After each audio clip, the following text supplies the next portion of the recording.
Hello students,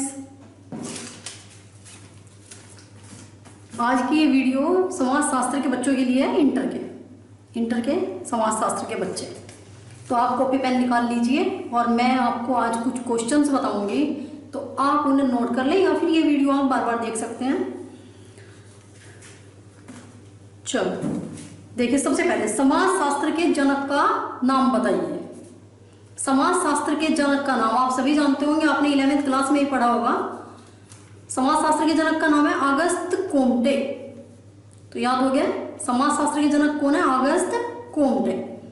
अब आप दूसरा क्वेश्चन ध्यान से सुनिए, समाज से क्या अभिप्राय है? ये भी आपने 11वीं क्लास में पढ़ा होगा। सामान्य बोलचाल में लोगों के समूह को समाज कहा जाता है, लेकिन वास्तव में समाज शास्त्र में लोगों के समूह को समाज नहीं कहा जाता।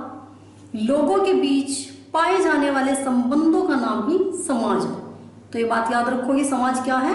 लोगों के बीच पाए जाने वाले संबंधों को समाज कहा जाता है। समाज सामाजिक संबंधों का जाल है, यह कथन किसका है? समाज सामाजिक संबंधों का जाल है, यह कथन है मैकाइवर एवं पेज का। तो इस विद्वान का क्या नाम है? मैकाइवर एवं पेज। उसने क्या कहा है? समाज सामाजिक संबंधों का जाल है। अब तीसरा क्वेश्चन,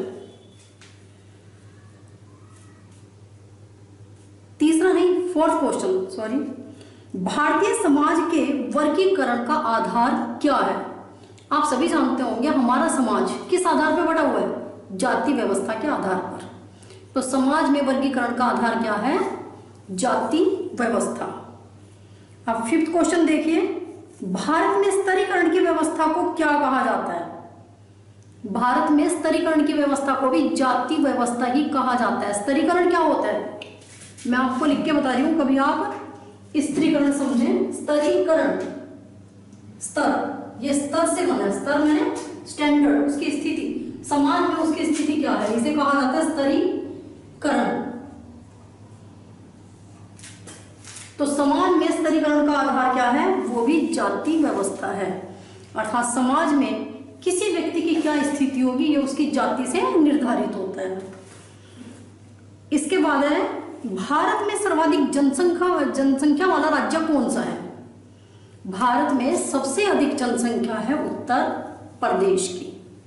लेकिन अगर हम जनसंख्या घनत्व के आधार पर जनसंख्या की बात करें तो वो राज्य होगा बिहार। तो आपको क्या बताया?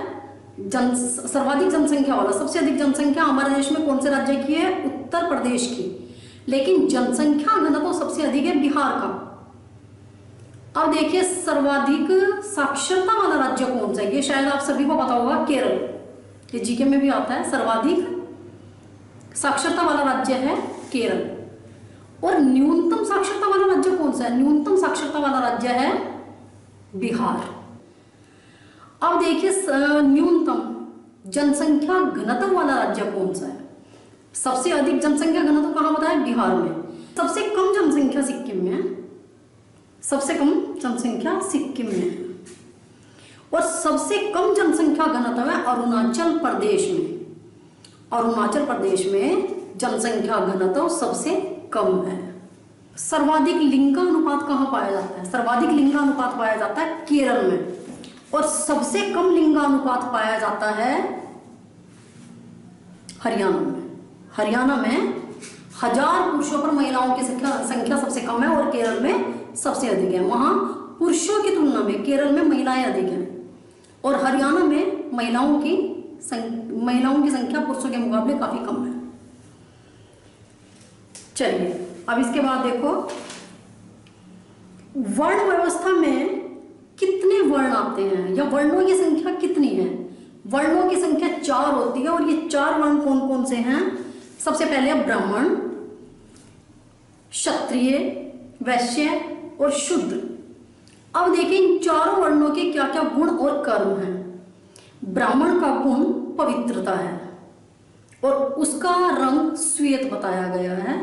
श्वेत रंग है, गुण पवित्रता है और उसका कर्म है अध्ययन और अध्यापन, अर्थात पढ़ना और पढ़ाना, अध्ययन करना और अध्यापन करवाना, यह ब्राह्मणों का कर्म था।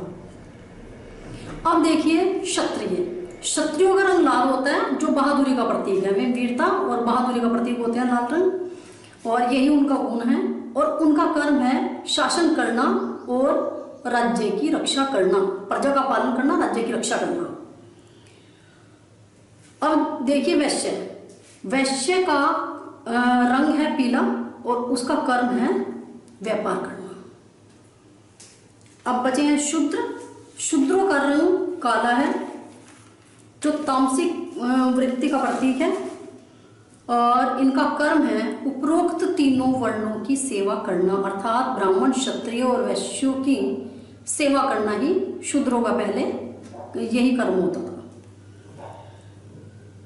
जाति को बंद वर्ग किसने कहा है? जाति को बंद वर्ग किसने कहा है? मजूमदार एवं मदन ने। ये मदान भी लिखा होता है कुछ जगह इंग्लिश में, तो इसे मदन भी पढ़ लेते हैं, मदान भी पढ़ लेते हैं।